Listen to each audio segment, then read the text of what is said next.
Tonight on Reporting Scotland, pressure grows on the Scottish Government to reverse a decision on a national awareness campaign for the condition sepsis. The incidence of sepsis is still increasing, and also, frankly, tonight, tomorrow, next week, next month, there will be people dying because of their inaction. The Health Minister says she will meet campaign groups to see what more can be done. Also on the programme, 53 years ago, the Queen opened the Forth Road Bridge. Today, she was back to give the Queensferry crossing the royal seal of approval. A labour of love, the contenders for the Scottish Party leadership each pay homage to Jeremy Corbyn. Would we recycle more plastic if we got money back for empties from a vending machine?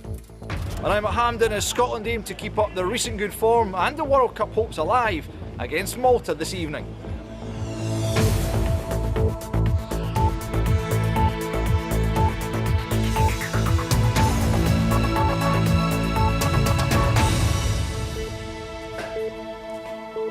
Good evening. Pressure is growing on the Scottish Government over its decision to reject a call for a national campaign to raise awareness of sepsis. Lobbyists have described the decision as complacent and said ministers were putting lives at risk.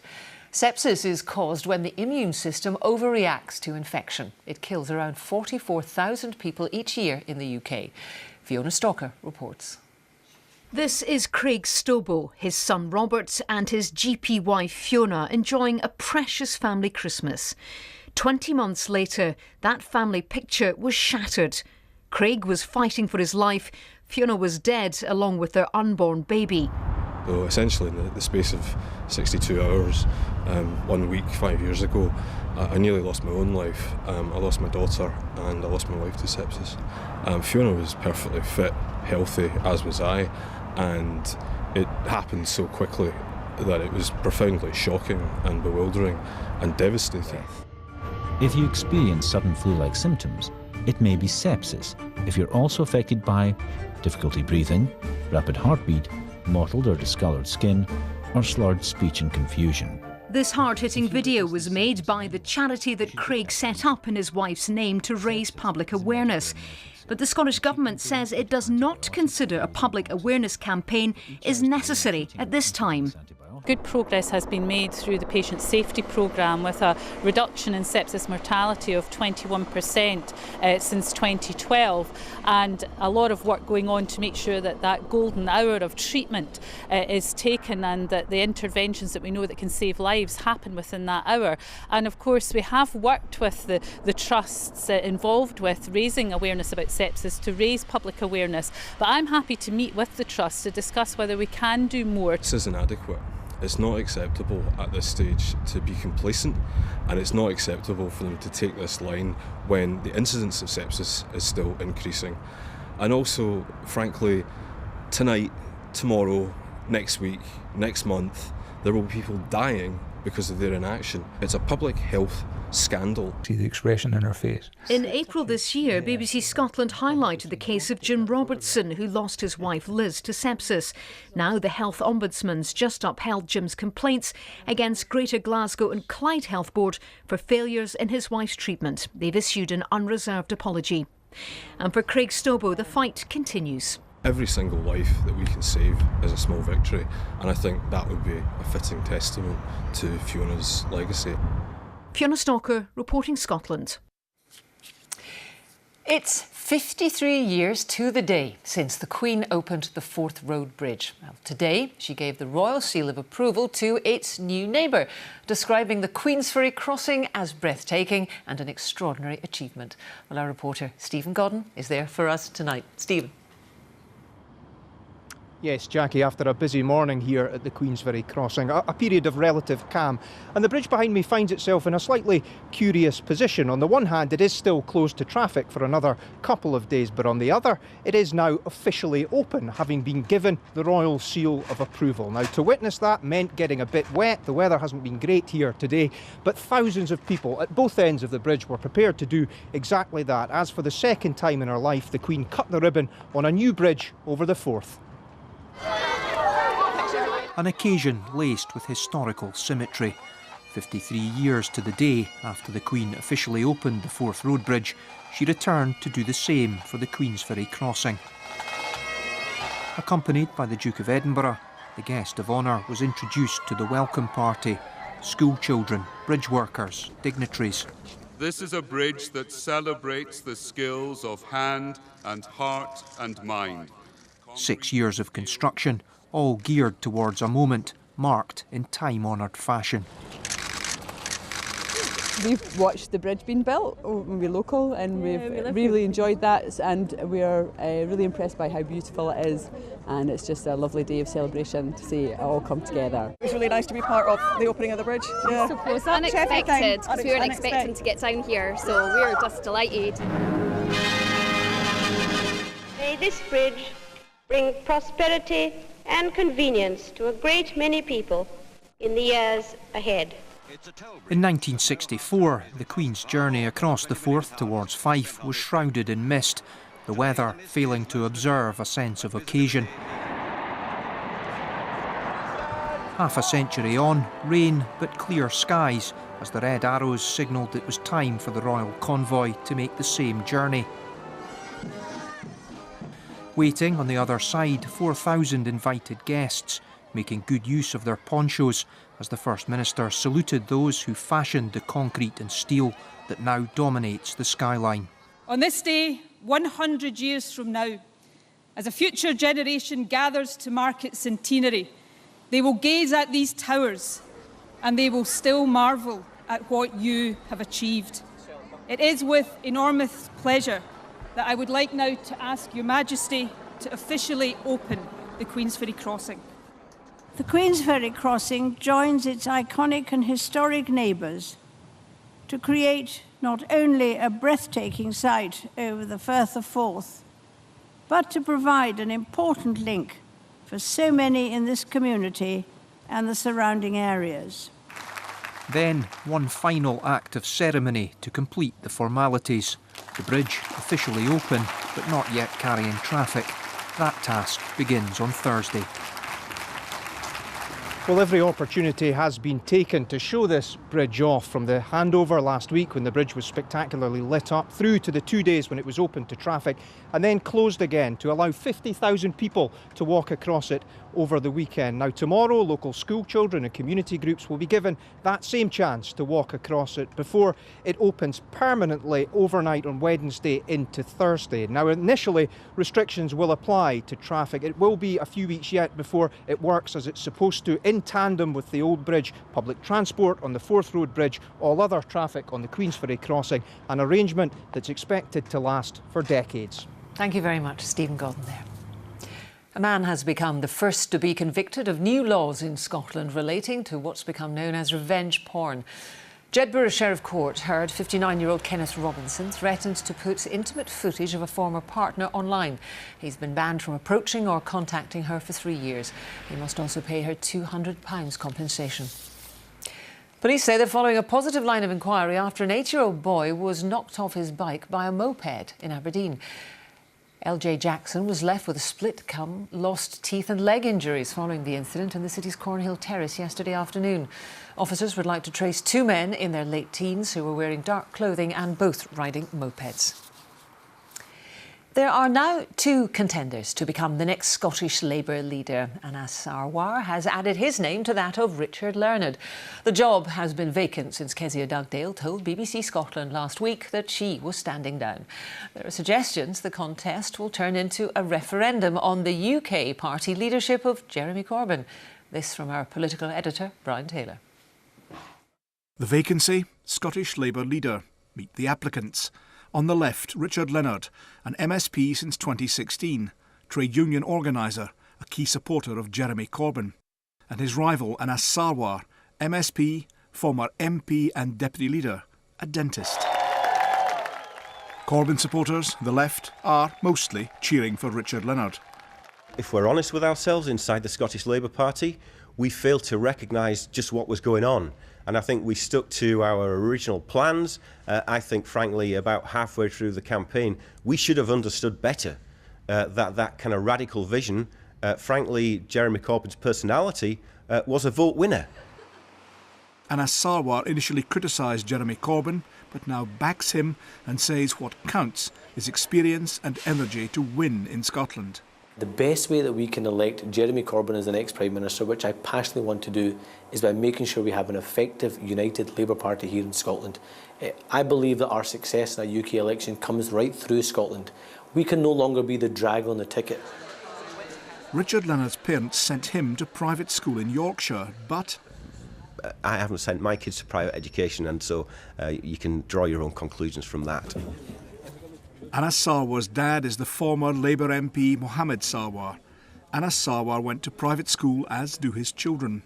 He says he's proud his family prospered in Scotland. My family's been rooted in Labour values, but those Labour values we need for every family to prosper right across Scotland and the UK. I will never ever apologise for that or be ashamed of that. The candidates, the contest.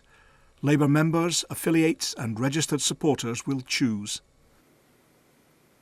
Well, Brian's here to talk about that contest. Now, there's a meeting on Saturday, I understand, Brian, that will decide on who can vote and the timetable. But that is not without its own controversy. No, it's not. I mean, it's a choice. There's a cut-off point at which you say, right, that's the membership plus these registered supporters, affiliates in the unions, etc. You say, right, there's a day. On that day, we declare that to be the electorate who will decide the next Labour leader. Now, there's a balance to be struck between, on the one hand, using it, frankly, as a recruiting tool to get folk in, to get them engaged and energised in the party. On the other hand, are you bringing in people who are only joining to affect the leadership contest rather than showing a genuine affinity to the Labour Party? And I understand that both sides are saying they're pretty relaxed about this. They're on the side of trying to get folk in. They're relaxed about the idea of allowing an opportunity for new members and particularly new registered supporters to come in, which would seem to point to a slightly more relaxed timescale.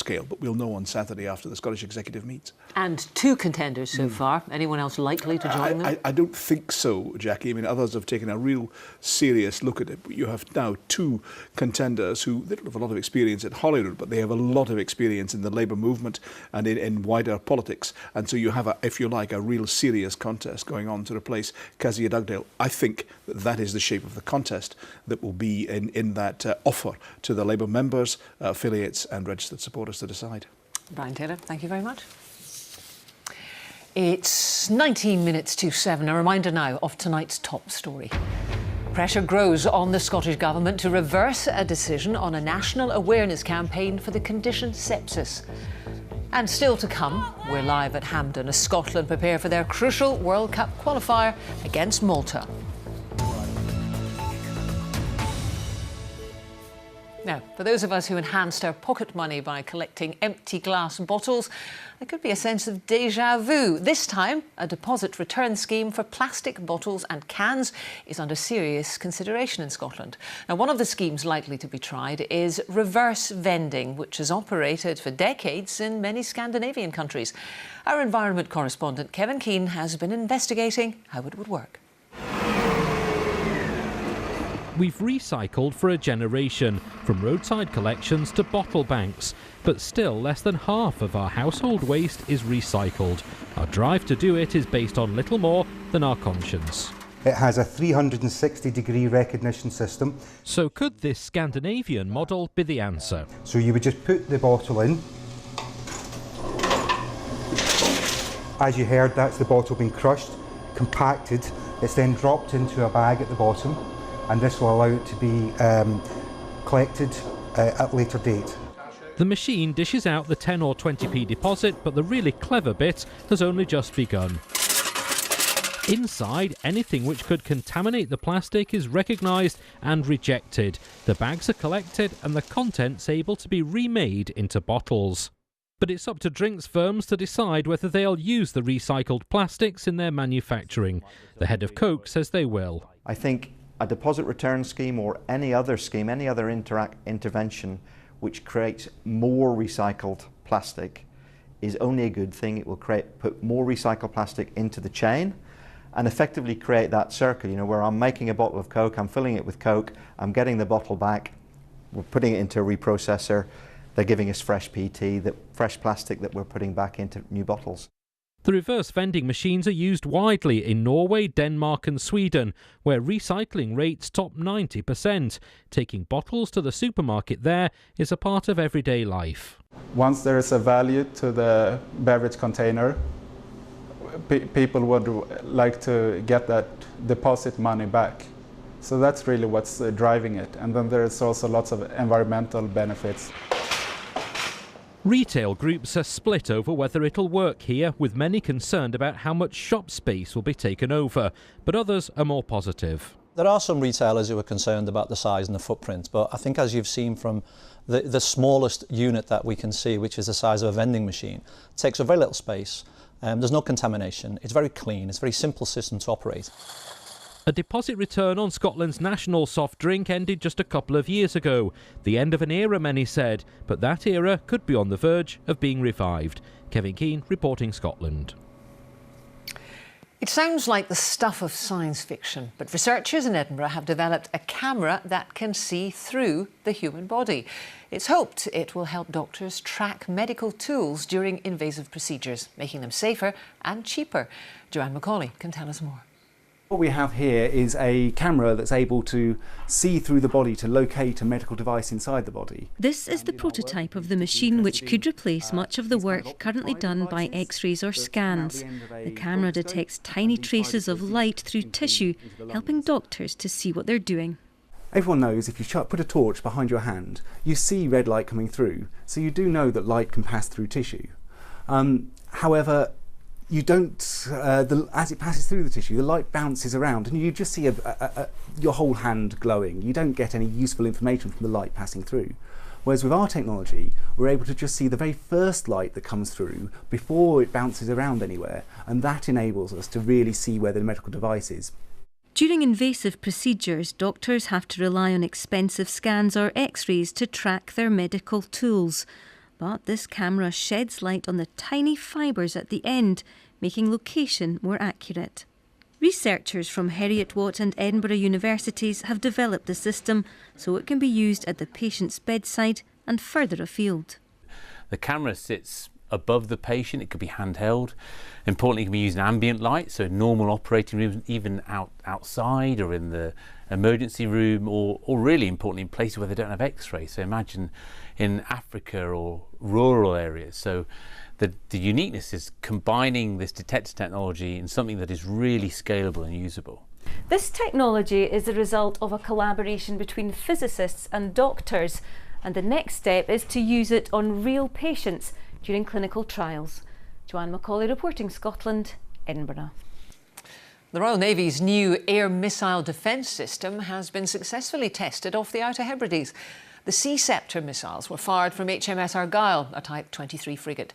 The weapons can intercept and destroy enemy missiles travelling at supersonic speeds and will form part of the protection for the Navy's new aircraft carriers. Inverness Airport has experienced its longest sustained period of growth in its 77-year history.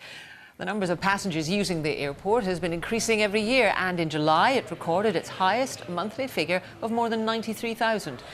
Inverness has flights connecting it with Heathrow, Schiphol and Manchester. 9 landlords in the Govan Hill area of Glasgow have been struck off a landlord register after being found unfit to rent out property. They now face criminal prosecution and fines of up to £50,000 if they attempt to let their property. Glasgow City Council has special powers to clamp down on any rogue landlords operating within the enhanced enforcement area in Govan Hill. Sport now, and Scotland are back in action tonight, this time against Malta in their latest World Cup qualifier. Well, following Friday's win in Lithuania, reaching next year's finals in Russia is still a possibility. Well, Alistair Lammett is at Hampden. And Alistair, are there many changes to Friday's successful team?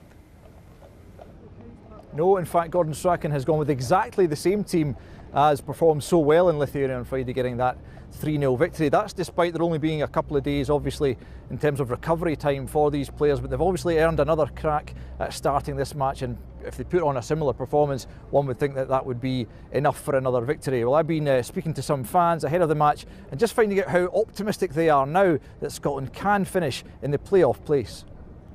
I wouldn't say optimistic. I can imagine England dropping points and we end up doing them a favour and we don't qualify in the last game.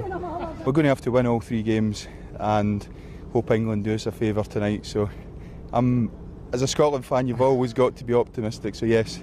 Scotland! Friday night was a big turning point, so we got the result we needed to get. So fingers crossed tonight will go our way and we got a chance, but we need England to win as well tonight, and then we've got a good chance. Yes, I believe we can, and I'm starting to save for Russia now. Here's hoping. Well, that's the fans' view. Let's get the view now of our former Scotland striker, Stephen Thompson, who joins us now. Stephen, first of all, is victory tonight a formality? Nothing's certain in football, but this is a team we absolutely should be beating, Al. You know, they've lost all 7 of their games in the group qualifiers, scoring 2 goals, conceding 19. So if we put in anywhere near the performance like we did on Friday night, then we should win the game very comfortably, in my opinion. What do you make of the fact that Gordon Strachan hasn't freshened the team up at all and given them another chance to start the match? Yeah, I think it's probably the right decision. Every single one of the players was outstanding on Friday night. It's probably the best Scotland performance I've seen in a long time. The only question marks would have been fitness and travel time, and there's only really been 3 days between the games. The other question mark, of course, is a few of them are on yellow cards. Now, do you want Scott Brown picking up a booking tonight and possibly missing the Slovakia game? I think it might have been wise to look at the players that were booked, Griffiths, Brown, and think maybe tonight's game they could have won without them, so that they're not running the risk of having these players out come Slovakia.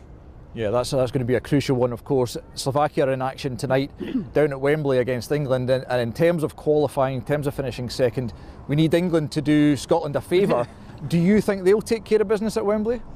Well, they should do, because their qualification record over the last decade has been absolutely superb for major tournaments, especially at Wembley, where they're ever so strong. But Slovakia have got talented players, world-class players in their ranks, so it's certainly not a given.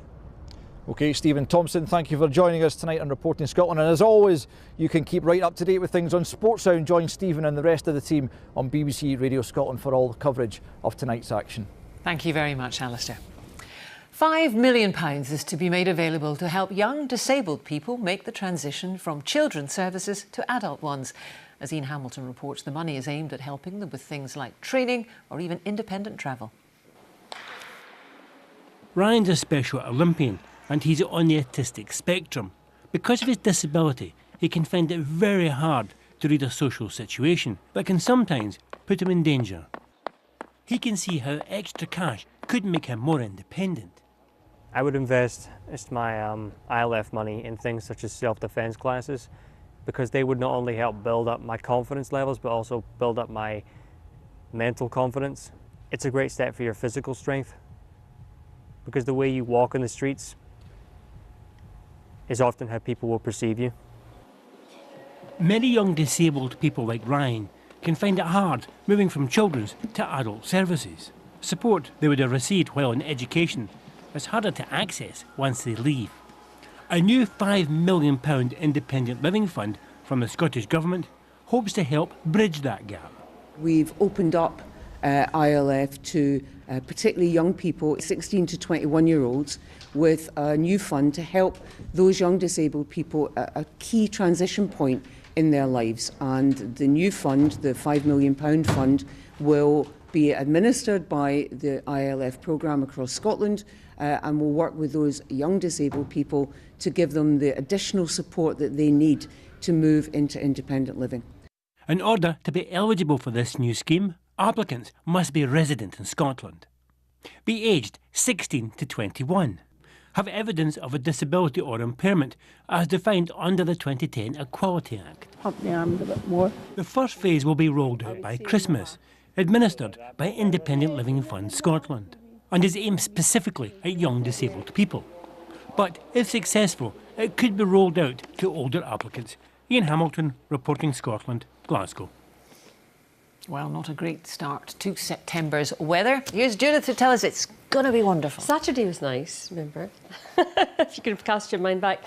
Good evening. Well, it is the season of mist and mellow fruitfulness, and if Keats has been Scottish, he would have thrown in some rain as well.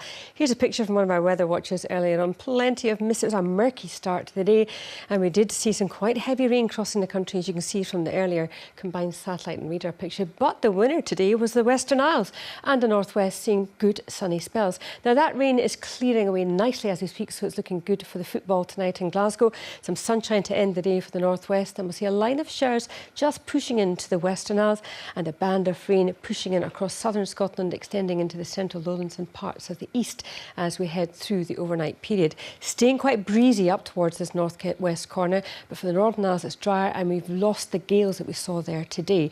Temperatures very much on the mild side underneath that cloud, around about 10 to 12 Celsius. So a fairly cloudy start to the day. Some brightness for the northwest, some rain first thing across the south through the central lowlands and the east, but it does eventually clear away.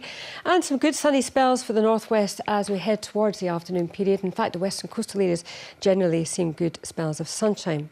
So as we head towards the middle of the afternoon, sunny spells for the Inner Hebrides, Kintyre, and eventually into the Glasgow area. Temperatures around about 16, maybe 17 Celsius, generally a fresher feel to the day. Breezy up the west coast, but sunny as well. 1 or 2 showers for the northwest, the Western Isles too. Good sunny spells too for the northwest corner, and a cloudier picture for Shetland today with 1 or 2 showers, but actually Orkney should see some good sunny spells as well. Lighter winds here tomorrow. For northeast and for parts of eastern Scotland, there'll be some showers, but also something brighter coming through at times too, although the southeast corner holding on to cloudier skies with the last of that rain here, probably clearing away towards the end of the afternoon and early evening. So the evening does promise to be fine for most of us. We'll see some showers pushing into the west coast come the end of the overnight period into Wednesday morning, and that's a sign of things to come. You can see there's a rash of showers here come Wednesday morning. If we look at the pressure chart, you can see why. We've got this area, these weather... Start again. Westerly winds driving and plenty of showers, brisk westerly winds at that, and the showers will mainly be focused across western Scotland, but as is the nature of a westerly, 1 or 2 getting through to the east, but good sunny spells across eastern Scotland and in the south, and even in the west it will be bright, a fresh feel though, and a breezy day. And then if we look at Thursday very quickly, here's some rain spreading in, and that rain accompanied by strengthening winds as well, and it will feel on the cool side. That's your forecast. Thank you very much, Judith. And now a reminder of tonight's main news. The American ambassador to the United Nations has urged the UN Security Council to take the strongest possible measures against North Korea in response to its most powerful nuclear test. Nikki Haley told an emergency session that North Korea was begging for war. Pressure is growing on the Scottish Government over its decision to reject a call for a national campaign to raise awareness of sepsis, which is caused when the immune system overreacts to infection. The condition kills around 44,000 people every year in the UK. And that's Reporting Scotland. Join me for the next main bulletin, 10:25, if you can. Until then, from all the team, good night.